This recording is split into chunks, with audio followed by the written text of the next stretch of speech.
Hi, this is Ralph the Mouth, and I'm with Plastic EP and Cathy Carlson, and I'm feeling pretty groovy right now. These days are all being free. These days are all share them with me. Goodbye, gray sky, hello, blue. There's nothing can hold me when I hold you. It feels so right, it can't be wrong. Rocking and rolling all week long. These days are all being free. These days are all. Now, I got to introduce everyone. Everybody loves Don most, and I got to say, here in Australia, you changed the culture in the 70s. That was the #1 TV show all over Australia, and there's so much love coming out from every Australian in the world here, and the world loves you, Don, and I mean that sincerely. Yeah. It takes I don't even know what to say. It's such a great thing to hear. I've never been to Australia. I know whenever I've met people from Australia, they approach me with so much warmth and praise for the show and everyone in it. So I have got a little taste of that love from time to time when I've encountered some of your mates, and hopefully I will be making a trip shortly, very soon, down to Australia and maybe do some of my music and do a tour. Who knows? We'll see what happens. We look forward to seeing you in Australia. Now, Cathy, I'll let you do the big introduction. Okay, we've been waiting for this, Don. We've been waiting for you. Yeah, not only are you an actor, but you're a producer, director, and a big band singer. And phenomenal. So you've been busy all this time. Yeah, I have been busy. Actually, the last few years, I've been busier than I had in a long time, which especially kind of weird that during the pandemic. I mean, last year it was about 6 month period, 7 months. I did four different films, and one in the Czech Republic, and one in Santa Fe, New Mexico, and one in Charlotte, North Carolina, and one in Philadelphia. All during the height of the pandemic. I was busier than ever. And then the music. I did my first concert with a symphony a few months ago with the Hershey Symphony in Hershey, Pennsylvania. I had 55 musicians behind me, and oh my God, did I love that! And then I did a show near Orlando just last month. So yeah, and I'm going to Nashville in a few weeks to finish my next CD. So yeah, I've been and a bunch of projects I'm hoping to get going that I'll be directing. I have a few that I'm very excited about, and hopefully they're going to get all their financing, and then I'll be behind the camera again doing that because I love that too. Now, Don, I've got to ask you a question now because every Beatle fan in the world wants to ask you this question. Okay?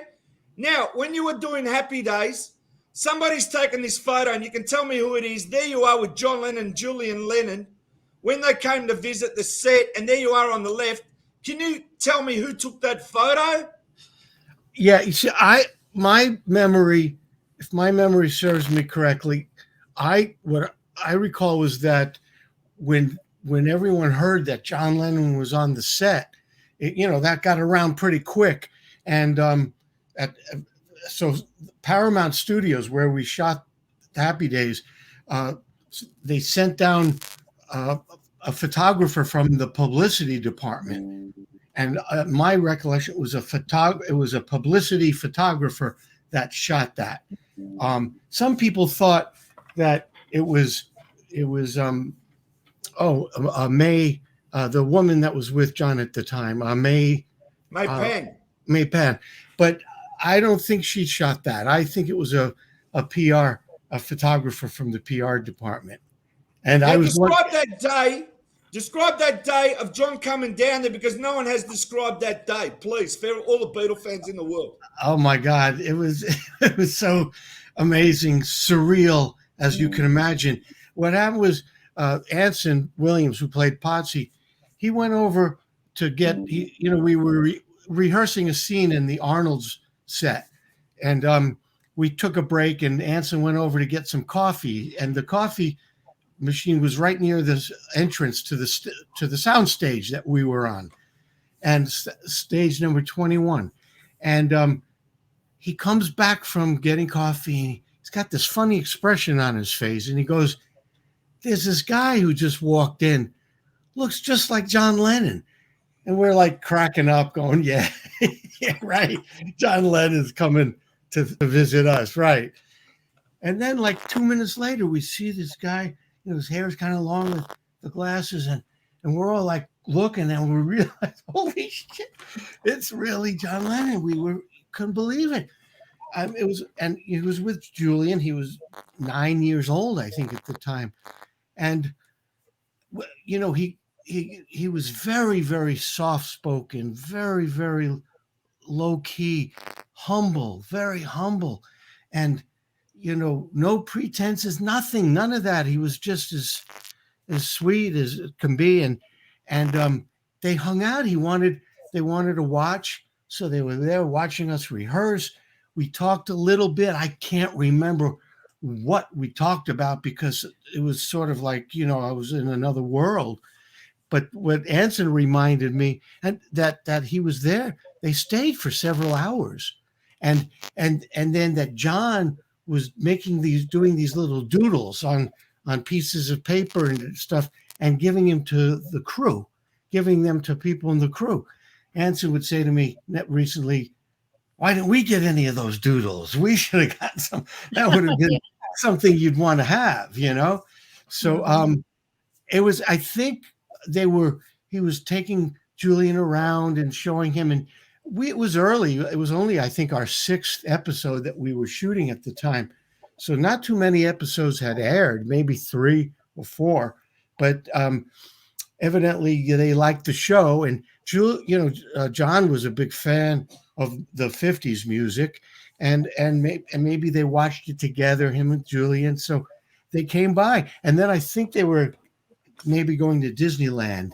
That was going to be a stop after us. So that was certainly a day, to remember. I'm so glad that I got that photo from that PR guy, because Anson couldn't find his photo. I don't know if Henry found his, but I found it. I had it all this time. And then when people started with the internet, posting stuff, one day I posted it, and that's how I think it got around, because then later on it just got all over the place, and I'm pretty sure it was when I posted it. So anyway, that's the story. Yeah, you can't keep a secret like that, Don. My goodness. Oh no, That's no. funny. You got to. How do you not want to show off that photo? I mean, but it was just mind blowing to me, to all of us. Wow, wonderful. Well, great day. Yeah. Well, can I talk about Harvest Time with you, Don? Because I saw that short and I was blown away by it. It says it's a comedy, but there's some serious parts in it. And again, you play it with Anson Williams, and you've released it's the first time that a scripted, you actually scripted it together, and you appeared since playing Ralph in Potsy and Happy Days, right? Is that true? It was the first time that's what they said in the press.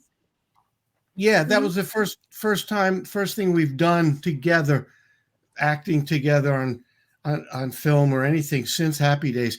And it was like a very dark comedy. Like you said, I mean, it's not the comedy from like the style from Happy Days by no means. It's pretty dark. It's almost more like David Mamet, the playwright, that kind of material. And it does get serious and surprisingly, just the tone of it. We're so different, completely different characters than we were in Happy Days, and people are pretty surprised. But it's a great piece, really good writing, and Anson directed it, did a great job of capturing it on film, because it's the two of us going at it for almost a half an hour, with no break. I mean, I mean, there's no change of location. So it's just the two of us in this intense situation. And it's been winning a lot of awards lately in some film festivals. And so that's very rewarding to see. And I'm glad people are getting a chance to see it and recognize that there's a lot more that we can do. And that's what I've been doing especially in the last few years, so many different kinds of characters, which is what I love to do. And I've been doing it over the years as well. But for some reason, the last few years, some really great projects have come along. A film called Lost Heart, which is on Amazon Prime. And I play a small town pastor in that. And I won a really nice award, Best Supporting Actor in a Feature Film at a big film festival in Orlando recently. And then for Harvard's Time, won a Best Actor award. And then this other show, Viral Vignettes, that I'm involved with, has been winning a lot of awards. And I've appeared in 3 of those and directed one. So, a lot of, and then I did a movie with Tom Wopat recently where I play a career criminal. And then going from the local pastor, I did a film called Cult Cartel where I play a polygamist. So you go from the pastor to the polygamist. I mean, Yes. that's, and then a prison guard. Wow. And so, I want to let them keep coming. I want them to keep coming. More of these really interesting Mhm. roles and things that's what I really loved about acting, was playing characters different than myself. And that's why we talked earlier, plastic, and I talked about how I was not like Ralph Malph at all in real life. That was just a character. So hopefully I get to. I feel like this is a new phase for me. And I know, Don, I just got to say something. The love that everybody has for you out there in the world, and I mean it, it's here because they're sending in text and sharing their love with you is Ralph the Mouth. Oh, my God. Ralph the Mouth, love you. This is what I'm trying to explain to you. Here's one here, Yes. right? Georgia Paris, so exciting. Right. Hello, Ralph the Mouth. I mean, hey, they're Ralph the Mouth. So, I mean, it's like Ringo Starr. He can't turn around and say he was somebody else. Or like David Jones was a monkey. He's always going to be a monkey. And it's like, look at this. Who writes this? Right, for example, Kelly Chapman. Happy Days was on today, episode where you all become cowboys. Oh, yeah. I mean, you know what I mean? And here's one here. I'll just read it out to you, right? I saw Holiday in Santa Fe. Good holiday movie, right? Yeah. And I mean, people are just sharing the love to you from around the world. And I want to give you an example. This is very good. You're going to love this. I saw an interview where Henry Winkler is talking about during Happy Days, you did a promotion in Dallas and there was 25,000 people there, right? And you couldn't walk from where you were to the limousine because there was all these people. Now, while I'm watching Henry Winkler, I'm watching him with my eyes, but I'm waiting for him to talk as the Fonz. On this general interview, I go, where's the voice of the Fonz?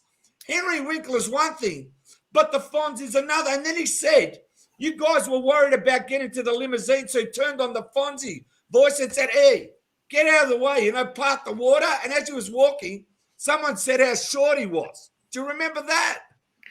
Yeah, kind of. I remember that. I remember him saying, when he did the voice, he goes, I can't do it. It's like, hey, everybody's gonna part like the Red Sea, and when on the count of 3, 1, and he did it, and everybody just parted and let us go by. Wow. All right, that's some powerful stuff.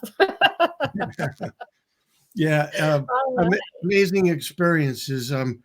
It was actually Houston, but you were close on that one. Then Henry and I had another experience we were in the Paramus Mall in Paramus, New Jersey, and Henry and I were appearing, and we got there, and you see people, and the police had those what do you call them, those things that to try to barricade it, or at least be a level of protection. Those saw horses, and it wasn't much. And what happened was that they saw very quickly that the people were starting to surge forward, and like they couldn't control it. And we were there maybe 2-3 minutes, and then the police say to Henry and I, "We got to get you out of here." And we go, "What do you mean?" They go, "This is getting They thought it was a dangerous situation because there were so many people and they were getting out of control. And where are we going to go? And there was a fountain behind us with the wall and all this. He goes, "You're going up the fountain." I said, "What?" So there's Henry and I walking along up the stairs, this narrow thing, all the way up this fountain, and they whisk us away in a car, and they put us on the floor, and they send another limo as a decoy, and then we get out of there. I mean, it was crazy. Talking about we felt like, oh, what are we, the Beatles? I mean, it was insane. But that was a long time ago. That was 1975, something like that. Long time ago. Yeah. So can I talk a little bit about the films that you directed? Because you've directed at least 3.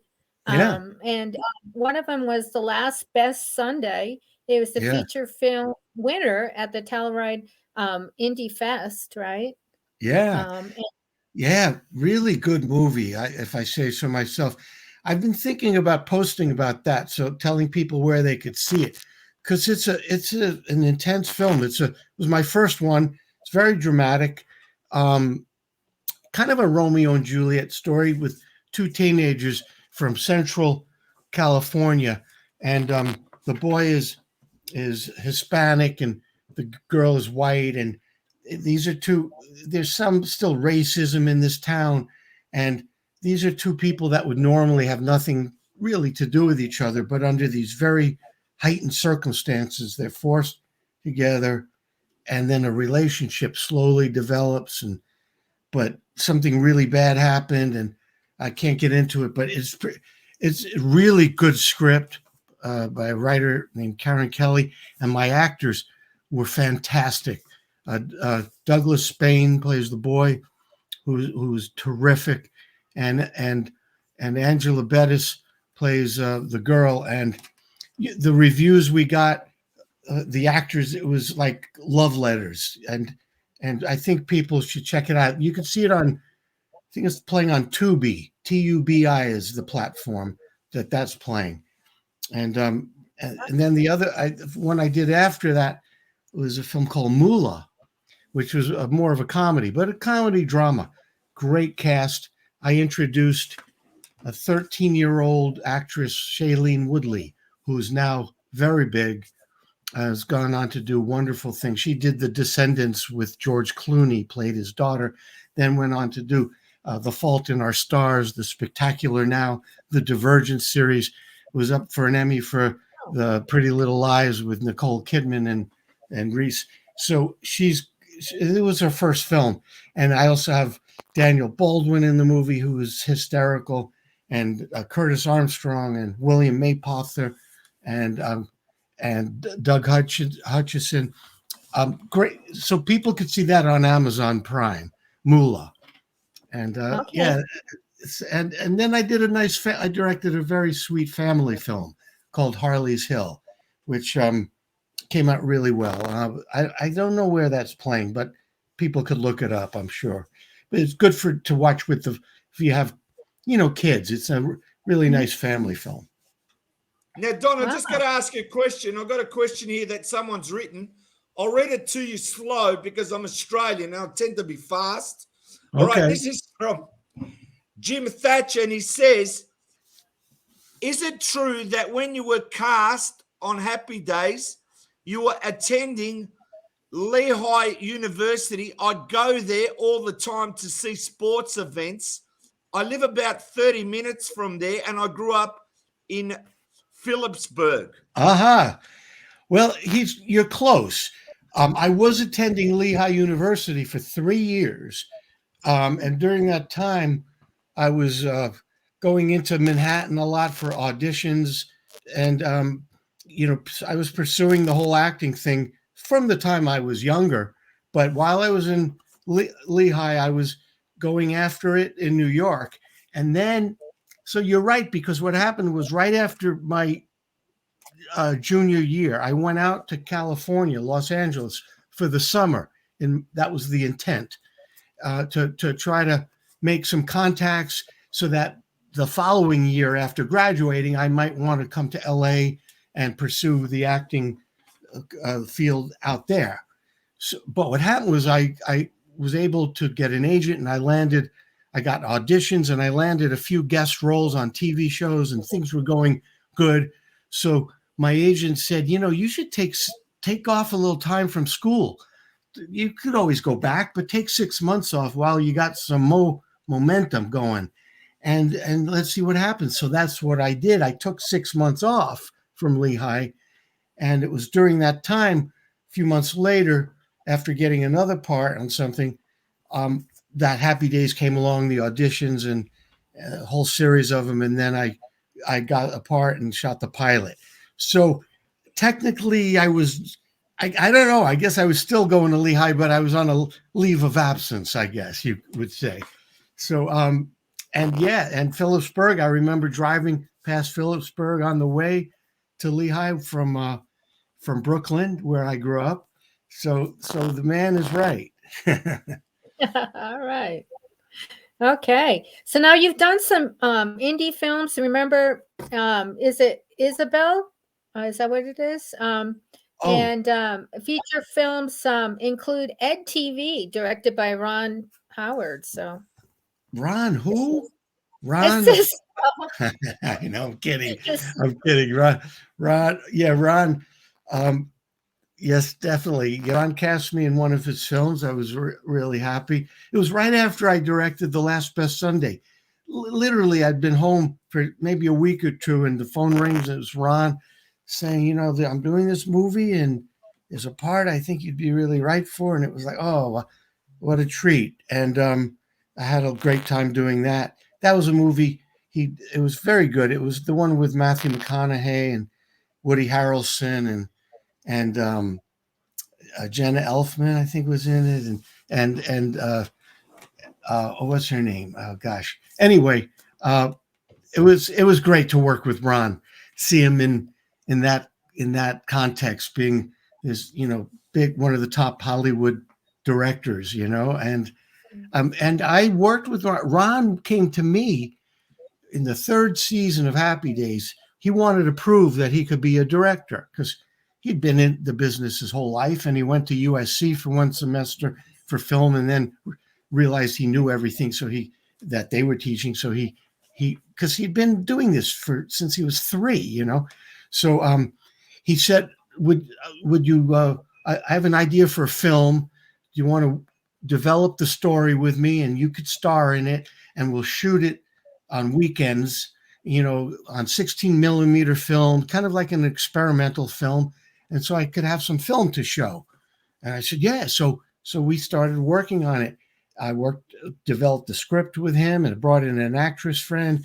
We did improvisations, and the script was derived from our improvs. And we shot about half of the movie. And then he got an assignment to direct his first film for Roger Corman. So, I feel somewhat connected to that whole thing, Now, Don, I've got to ask you about Susie Quattro in Happy Days, Leather Tuscadero, because I've got to tell you, there's certain actors on Happy Days that stay with you all your life. So tell me what it was like the first time you met Susie Quattro on set, and what it was like working with her as Leather Tuscadero. I mean, to me, that's like every young guy in the world is watching like Susie Quattro on Happy Days and like freaking out. I mean, I'm just telling you what's happening on the other side of the camera. Yeah. Well, back when we shot that, I don't know. I guess she was coming up, she was coming up. I don't know that she was, most people probably saw it on reruns years later, and she was much bigger. But at the time, I wasn't even aware of, who she was. It was just, I don't know whose idea it was, but they knew they'd seen her somewhere. She must have been like a really hot upcoming star.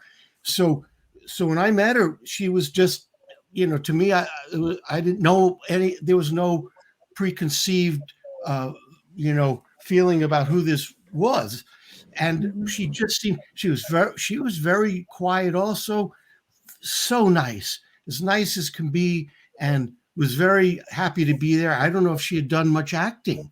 I don't know if she had done much acting at all, but she caught on very quickly to it. She just, fell right into it, and was a pleasure, just an absolute pleasure to work with. And then I got to see her do her thing, which was great. So it was I really enjoyed working with her, and those episodes, might have been 2 episodes, came off really well. And people write to me about that. I get a lot of letters about what was it like working with Susie and that whole thing. And I think she resides in the UK. Like, yeah, that's right. She does. I've interviewed her. Yeah, she's in the UK. Yeah. It's like, I got to tell you, every time I watch Happy Days, you got to understand there's a lot of people that have asked me a lot of questions to ask you. And another one I had was, in the first season, Fonzie came on a little bit more tougher, and then they softened his image down. Can you tell me if that's true or not? Well, to some degree, yeah, that's true. Because in the beginning, if you like the first season, he doesn't even talk a lot. It's very minimal and efficient, and it's his body language and the way, his gestures. And he said so much more with all of that. And he was intimidating. He was a little bit more of, the guy that, you were a little fearful of, and you had to be careful what you would say, possibly. But then what happened is, they wanted his character not to be so peripheral and to be more integral. Just like at the beginning, my character was a guy that Richie and Potsy kind of knew, a little bit friendly with. He had the car, and he had the cool car and all that. But they brought us into the show more and more. So when that happened, as it became natural that they wanted him to have a bigger part. So his relationship with Richie grew, and then it had to be more of a friendship that developed, as opposed to the hood that you were, careful, you had to be careful about. So it evolved into something a little bit different. Yeah. Cathy. Okay. Well, Don, I was super impressed. I heard you singing with the big band, and you performed at the Catalina Club. You've also performed at another club there in Studio City. Can you talk about that and what your show is all about? Yeah, well, I actually started out pursuing singing before acting. I was 14 years old. I was going to a school in Manhattan over the weekends for singing and dancing and acting, mainly the singing I was looking after, and acting a little bit. And then I got picked from that school by the guy who ran it to be in a nightclub review. And we would perform a show in the Catskill Mountains, which was a famous resort area upstate New York. That's the setting where the movie Dirty Dancing took place. And A Walk on the Moon, several movies, and where Marvelous Maisel, they go up to the Catskill Mountains. So big performers used to do their thing up there back in the 50s, especially. I was there in the summer of 68. I was turning 15, singing in nightclubs. So I put that aside after that year and really switched my focus into acting. But I always loved the great standards, the Great American Songbook, and especially when the jazz, with the jazz feel, big swing and jazz.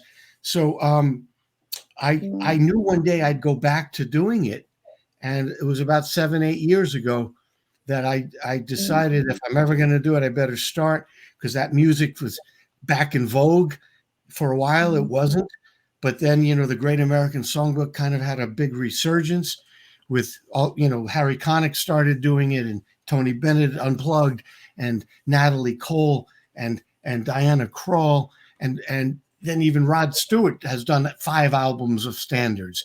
So I said, this is the time. This is the music I've loved since I was 15 doing it. When my friends thought I was crazy liking this music, they thought I was like my grandparents' music or something. But now, then it all came back. So I decided this is my wheelhouse. So I put together a show and did it at the Vitello's Club, Jazz Club in Studio City, my first show. It went over great. And so I started doing more of it. Did clubs in New York, like 54 Below, the Iridium, and the Cutting Room, all kinds of cool clubs in New York, and then theaters around the country, and then have a CD out called Mostly Swinging, Mostly Swinging, that you can get with a great big band. And I'm going to Nashville to finish my next CD, which is also jazz standards, but with a different feel, a little more contemporary jazz feel. So that's it. I love doing that. And like I said, I did a symphony a few months ago, and hopefully going to do a bunch of more of those. I was in heaven.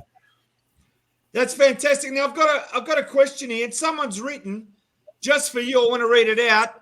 Better to Forget Her is an awesome song. Right? Oh, wow. And also, let me say this now. George, one of our fans of the show, has written this question. If you can answer it for him, it says, "Hi, Don. I was wondering why neither you nor Anson Williams were not on the last Happy Days episode when Joni and Chachi got married." Yeah.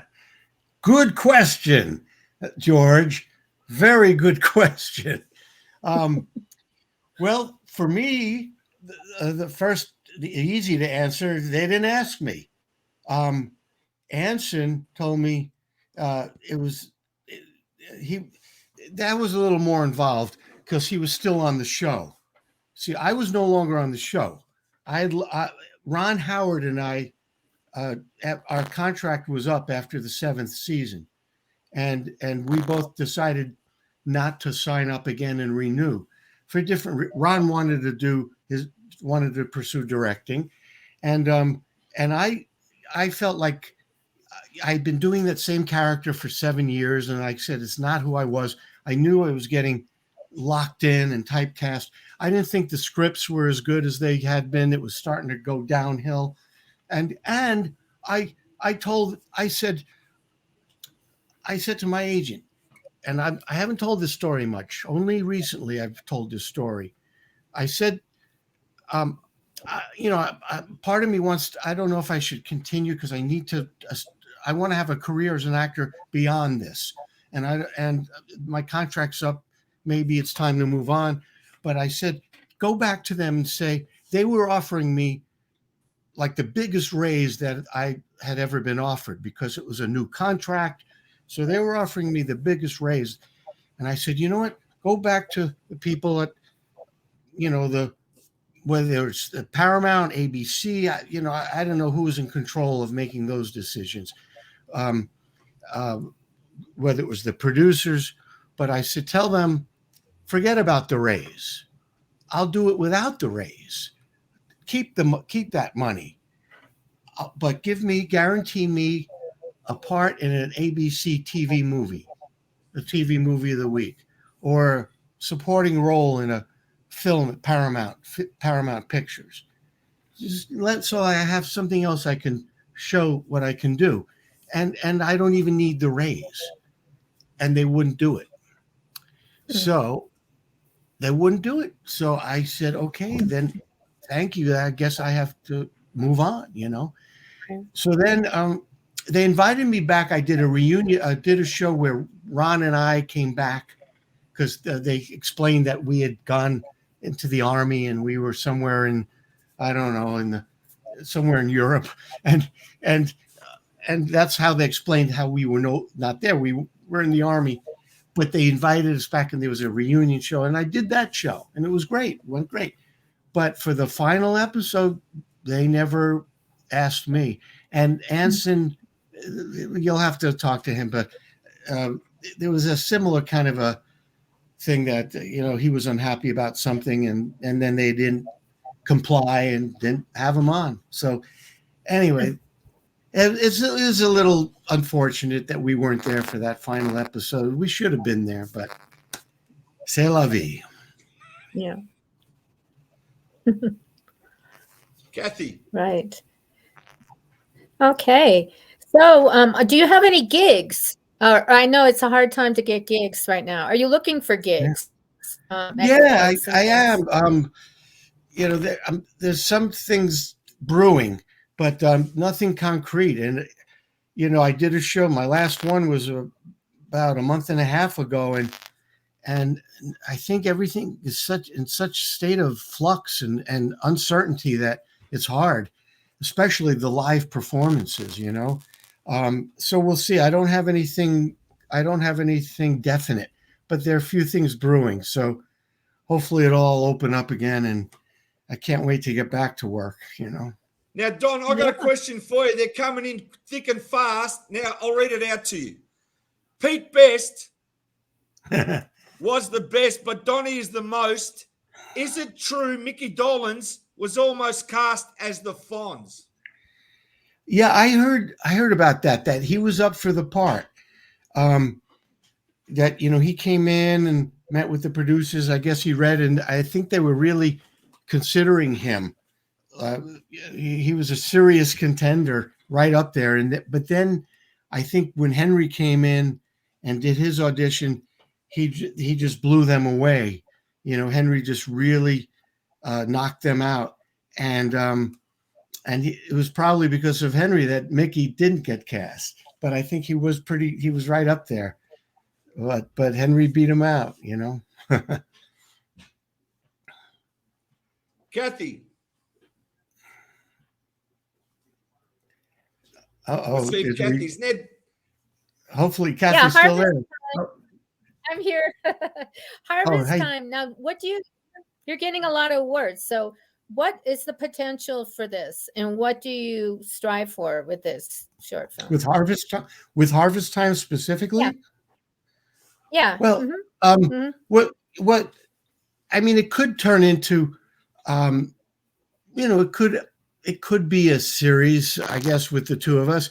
But the initial, when we initially did it, it was the concept was it was called Take Two, would be the name of the series, and Harvest Time was that particular episode. And Take Two would be taking two actors that everyone knows very well, kind of iconic maybe, but knows very well from TV show, whether it be something like from Cheers or from Friends or whatever show.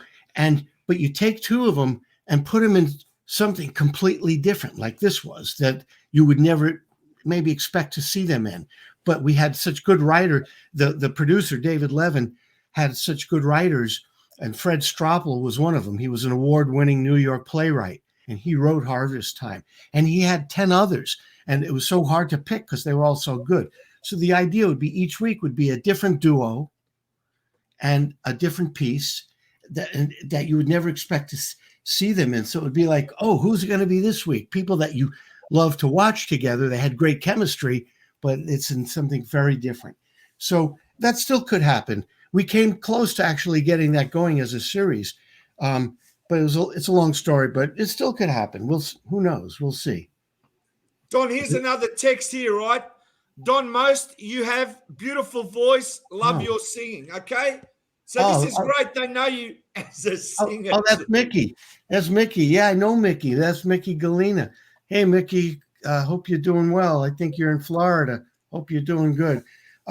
Thanks so much, Mickey. Yeah, like I said, that was like my first love, and I do have a passion for it, and I'm looking forward to doing this CD that I'm working on now. I really want to get it out there. I want to finish it and get it out there because I think it's going to, I don't want to say surprise. Well, it's going to surprise some people, the people who haven't heard me yet. And the people who have heard me won't be as surprised, but they'll enjoy it. So I'm hoping to get this out there in a bigger way for sure. Now, Don, I've got to ask you, at the height of Happy Days, did the producers come to you and say, hey, you guys, this show's worldwide. They love you in Australia. You know, we want to get you to Australia. Did they mention Australia to you at any point, how much the love is outpouring from Australia for Happy Days?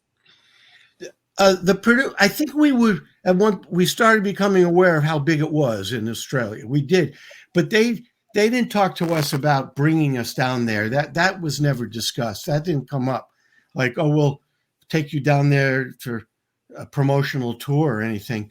But we were starting to hear how well it was doing over there.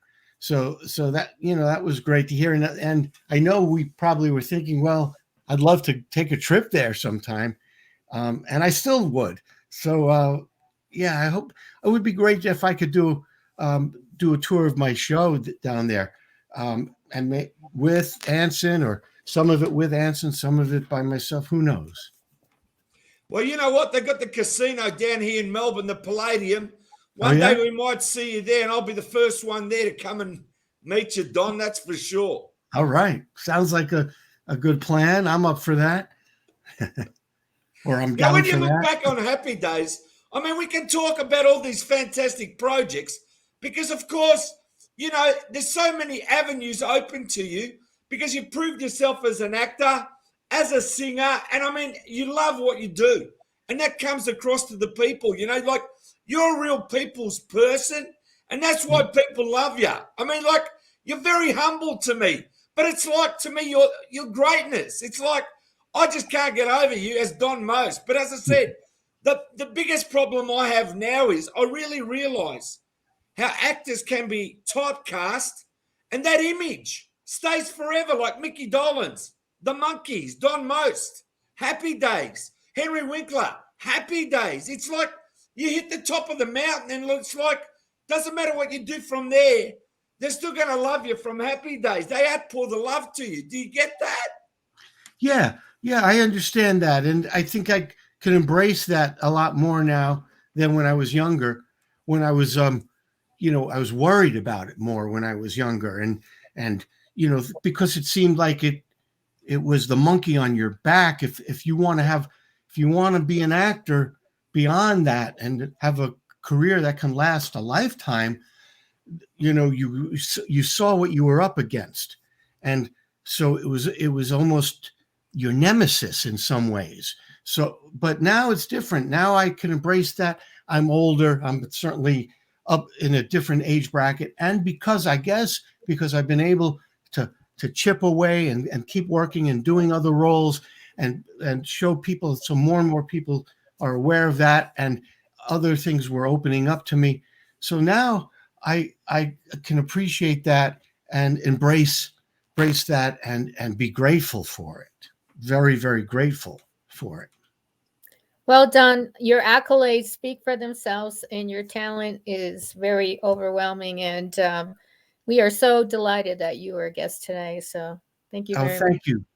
It was a delight to talk to both of you and answer some of the questions from the people listening. Thank you so much for being with us. And we'll do it again sometime, okay? All right. Of course we will. Right. Just want to thank everyone for tuning in and now pouring their love to Don Most, because we love Don. And as I said, being here in Melbourne, Australia makes no difference because we got the stars coming on Gemstars all the time now. And I got to say, Plastic EP salutes you.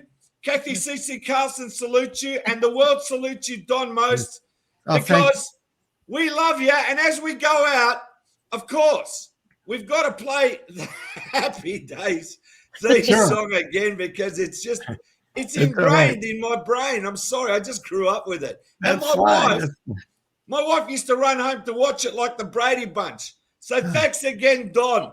Thank you. My pleasure. Thank you both. Thank you so much. It was a real pleasure. Just stay with us there for a minute. Just stay there for a minute. These days are all These days are all Share them with me. Goodbye, gray sky, hello, blue. There's nothing